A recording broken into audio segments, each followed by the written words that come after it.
Hello and welcome back to the Roundup by News of the Week, the show where I, Jake Whitwell, summarise and explain the news, helping you to stay informed. This week, I'm trying a little bit different after I disappeared last week. I was feeling a bit out of my depth. I still am, so I'm going to narrow my focus back down to just UK political news because anything else seems to change too quickly and gets a little bit too complicated and a little bit hard for me to find good research on as a one-man show. With that being said, I'll start off with policy change then, where the Times reported that Keir Starmer has pledged to spend 5% on defence spending by 2035. Now, in all fairness, this was reported a little while ago.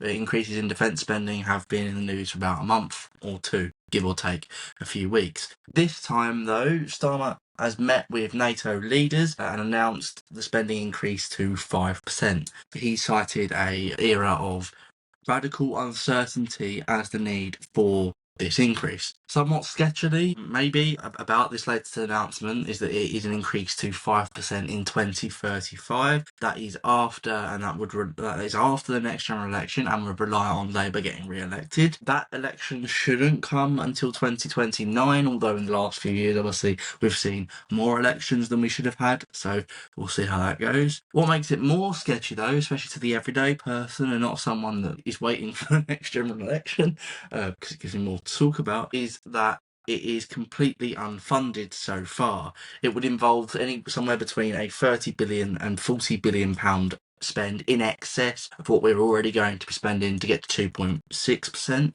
And what we know currently is that rise to 2.6% by 2027 will be funded mostly by cuts to the aid budget, which will then be transferred to the defence budget. That budget is then expected to rise to 3.5% after a review by NATO countries in 2029. That means what's really been set out here is a target of a total 5% spend on defence by 2035 if things are going right and it is maintained by 2029. How the 5% would actually look, though, is that there would be that target of 3.5% in direct defence spending, the sort of thing that you've heard about the last 2 months. But there would also be 1.5% going directly to things called resilience and security, like infrastructure, security, and migration control, which would also be included in this 5%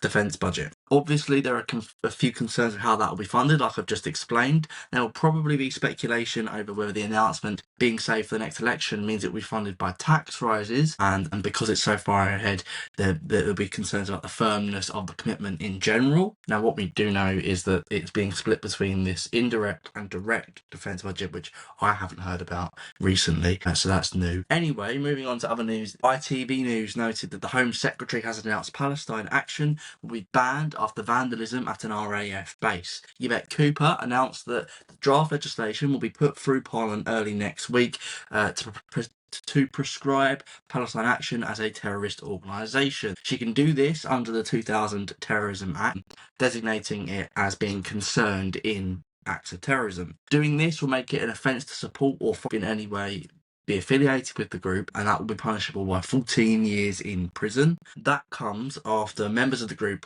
trespassed on RAF base at Brize Norton and vandalised 2 planes with red paint. The Home Secretary said the ban is specific to Palestine Action, who she said had a very long history of engaging in acts of criminal damage and vandalism, and she also branded the latest vandalism at the RAF base disgraceful. She was, though, keen to say that people should be allowed to protest in general, especially over the UK's foreign policy and over concerns with Israeli action in Palestine or Gaza. However, LBC reported an expert task force has been launched to tackle community divisions after riots last summer.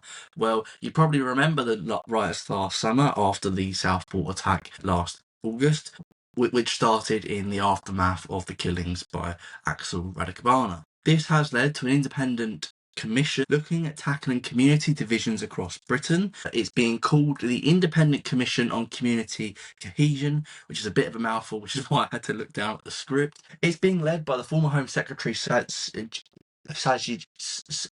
Javid and Labour MP John Cruddas. It has cross-party support with Membership from the ex-Tory Mayor Andy Street, Dame Sarah Khan, and ex-Green Party leader Caroline Lucas being some that have been named.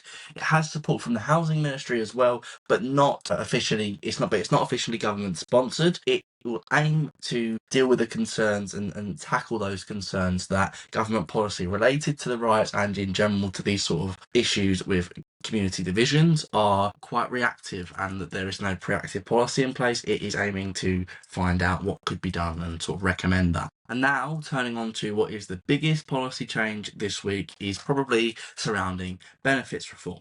ITV News covered the introduction of amendments to the Benefits Bill, which could effectively kill the legislation by denying it a second reading, which is part of the process for that bill to become law. This will be done under the concern that there is no provision for the legislation to consultate with carers or disabled people on the formation of the bill. This comes as the second reading has been tabled for the 1st of July. It would then be debated and then go through a vote of Parliament. Assuming it passes that, it goes back to the committees where more amendments went through, more discussed again, and more of the policy is hashed out and formed, and then it is sent to a third reading or a third vote where it is basically approved or denied by the Commons. At that point, it will go to the Lords where it will receive more scrutiny, but it looks like this one could be stopped in its tracks at the second debate, meaning it wouldn't even get through the Commons. The Independent noted Starmer has had welfare concessions after it faced backlash over that benefits bill.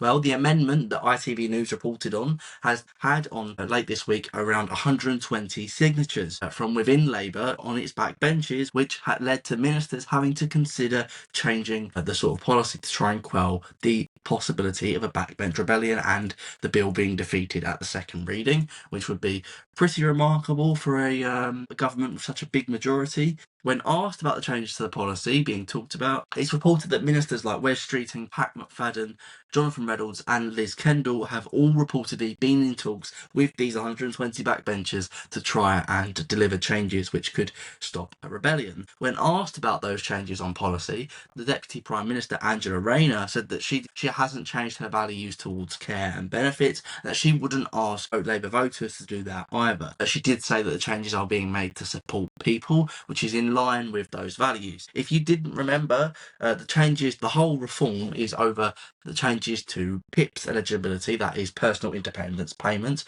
which affect disabled people. They'll be reduced in eligibility, and so especially in young people, with the goal of getting people back to work or getting people who can work into work. The policy also involves a 13-week phase-out period for benefits claimants and a £1 billion fund to support people into work. The government conducted an impact assessment, which has been the source of a lot of this frustration, which found that it could push 250,000 people into relative poverty, including 50,000 children. But that impact assessment did not include the government's £1 billion fund to help people back into work, or some of the phase out that's found in the 13-week phase out period. It's thought that the changes being planned as a result of that 120 backbench opposition will increasing the money for these phase out schemes and these support schemes, as well as making it available more quickly. Other changes are thought to be making sure that the benefits do rise with inflation still, and that people won't be reassessed immediately after going back into work to sort of soften the blow of losing those benefits. It's thought that these changes could cost £3 billion on top of the £1 billion that's already been earmarked to help people get into work. This has reportedly quelled the rebellion and limited the support to the very far left of the Labour Party, which means the legislation should pass for its second reading. Some MPs have maintained they will not vote for the bill, though. That concluded the news I got on policy change. I'm going to move on to foreign policy now. Moving on to news on foreign policy then, The Independent reported that Starmer has published an £85 billion trade strategy blueprint to tackle Trump's tariff. Starmer's government has published an independent trade strategy, the first since the 1990s, and that outlines plans for government to unlock £5 billion from trade deals to help businesses navigate regulations and ultimately boost overseas trade. It's being called the Ricardo Fund. It will also expand the UK's finance capacity, the UKEF, to £80 billion from £20 billion. This means that the government support that's critical to businesses in helping them access foreign orders and finance is more readily available to small businesses. Essentially, both of these changes are designed to help these businesses trade globally and trade globally easier by reducing barriers and increasing government aid. The Prime Minister said the strategy is a promise to British business to help firms sell more, grow faster and compete globally. The strategy also follows the government's launch of an e-commerce hub, which will make advice and information easier to access and allow for the government to pilot digital trade corridors, which will allow smaller businesses to bypass what the report called a physical paper chase. The Independent noted these changes are expected to increase trade by £7 billion a year, and that is just on the ones that are like digital, the e-commerce hub ones. The Times noted that 5 EU countries have opposed a one-in, one-out migrant scheme. The proposed scheme, as part of the Brexit reset, would have seen illegal migrants being transferred to France, while Britain accepted migrants who had a legitimate cause for being there. 5 countries, including Greece, Malta and Cyprus, have objected to the proposal over fears it would allow France to then deport those illegal migrants to Britain to their country of origin when they first entered the EU. The deal was reportedly going to be piloted next month and was going to be an attempt to deter migrants. It was supposed to form part of Starmer's plans to stop the gangs. However, it's not clear whether the pilot scheme will go ahead. Anyway, that concludes the news I got on foreign policy. I'm going to move on to other politics now. Moving on to news on other politics then, the Times reported that Reform has unveiled a Robin Hood policy to stop non-doms leaving the UK. This policy proposed by Reform counters Labour's policy, which has reportedly led to an exodus of millionaires. Reform's alternative policy would allow non-doms to pay £250,000 to shield them from the tax for 10 years. If they paid this, the non-doms would not be taxed on any wealth, income or capital gains that they hold outside of the UK. They would also escape paying inheritance tax on these overseas assets. This would come in the form of the so-called Britannica card, which would be renewable every 10 years free of charge. Reform has said that the proceeds of this would directly benefit the lowest 10% full-time workers, which is around 2.5 million workers. These would be given £600 each if 6,000 people paid into the scheme and paid for the card. Reform said this will make Britain more competitive and restore the social I can't do these hands, but restore the social contract between the richest and the poorest. BBC News detailed that ministers are set to meet food delivery firms over reports of illegal migrants working illegally. There have been reports that asylum seekers are renting out other people's Deliveroo, Just Eat, Uber Eats accounts, whatever the service we want to use as an example, and then working on behalf of someone else whose account they've rented. This is despite asylum seekers not being legally allowed to work in the UK for their first 12 months while their application is being approved. This is despite these companies saying they have rigorous and solid checks on people and drivers, including facial recognition, verification. The companies also have said they will offboard any accounts that they have found breaching these rules. In response to this, the Shadow Secretary Chris Phillips visited an asylum hotel in London where he said there was clear evidence of illegal working going on through the apps. He then took aim at Labour's policy on illegal migrants and basically said that they're out of control. Food delivery companies like Deliveroo, Just Eat and Uber Eats have said that they have strict checks to ensure that they only hire riders who have a right to work in the UK. And a Downing Street spokesperson said that it is right the spotlight is being placed on this, they called it a racket, and that the government would not stand for that illegal working. To that end, the government and the Border Security Minister, Dame Angela Eagle, will meet the companies next week to discuss plans to limit this and whether or not they're valid. The Independent noted that trans women have been banned from using toilets in women's toilets in Parliament. The Human Rights Commission has issued new guidance on a range of topics, including trans people's participation in sport and their ability to use gendered toilets, following the Supreme Court's decision on the Equality Act 2010. Until now, visitors of Parliament have been allowed to use the toilet that they feel was most appropriate to their gender. However, new guidance has advised them to use the toilet which is based on their biological sex, or gender-neutral toilets where possible. There is apparently no change in place for people working in Parliament, just the visitors, which has prompted backlash from campaigners who call the partial change a violation of human rights, as well as from people that are saying it's not going far enough because it's only a partial change. The Independent also detailed that a teenager has been put in charge of a council after the locality's reform leader departed. Rob Howard, the now former leader of Warwickshire County Council, stepped down this week after less than 2 months of being in post after the local council elections in May. He cited health concerns as the reason he was stepping down, and he said that the job was extremely demanding. His deputy, 18-year-old George Finch, has taken over as interim leader. It's not clear for how long this will happen. He has previously been a youth councillor and has been a contributor on the reform-run website The New Reformer, where he wrote articles and appeared in the site's social media. So he has some experience in the council, but he has been criticised by the traditional media for not being experienced enough and obviously being only 18. He is the youngest councillor ever. Anyway, that concludes the news I got on other politics. I'm going to move on to stats and trends now.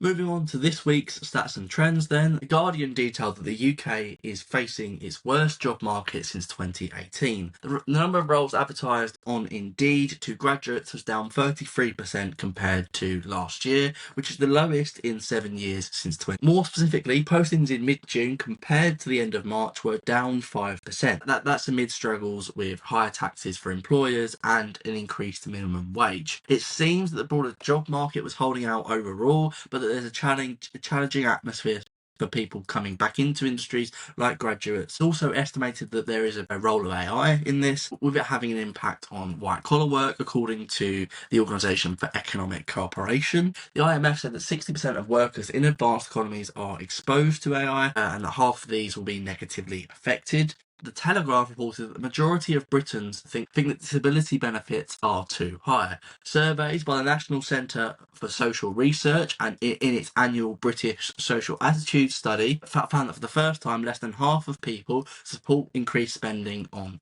benefits for disabled people. The percentage has fallen from 56% in 2021 to 45% this year. In 2017 it was 67%, and in 1998, the first time this poll was recorded, it was 72%. The research found this does not translate into being a unified feeling around them being easy or hard to access, with 29% of people believing it was too easy, while a similar number, another 29% of people, found it was too hard to access disability benefits. That sort of explains some of the reaction to the government's policy, although it is interesting that overall people seem to be against increased disability benefits. The Times detailed that Reform UK would be the largest party if the general election was held today. Using a polling technique called MRP, or multi-level regression, and post-stratification polls, YouGov have been able to model election results. This type of poll estimates voting preferences based on loads of small communities and small groups in various constituencies. It combines those estimates on those different groups to predict election results within a given constituency. The way these preferences are recorded are using either census data, maybe things like local party support levels and other issue-based things. These polls are obviously pretty complex, and they can be inaccurate as they combine all these different information sets. The place I read to find out more about these polls said that actually you can use the same data set and still come out with different results. So that shows that they can be quite inaccurate. Now these polls, that's especially true when we're talking about election modelling, which can change throughout even a campaign, let alone barely 1 year into a government. Now, this poll by YouGov was taken by of 11,000 people, so it's quite a small sample size even for these sorts of polls, and would see Reform win 276 seats and become the largest party in a very hung parliament. I say very hung because the Tories would lose 75 seats and leaving them with just 45, which would mean that those two parties together could not even form a coalition to form a government. The same's true on the other side, by the way, with Labour losing in this model 9 seats, which is not enough to do a government, obviously. That would still not be enough to form a government, even if it had a coalition with the Greens, the SNP, Plaid Cymru, and the Lib Dems.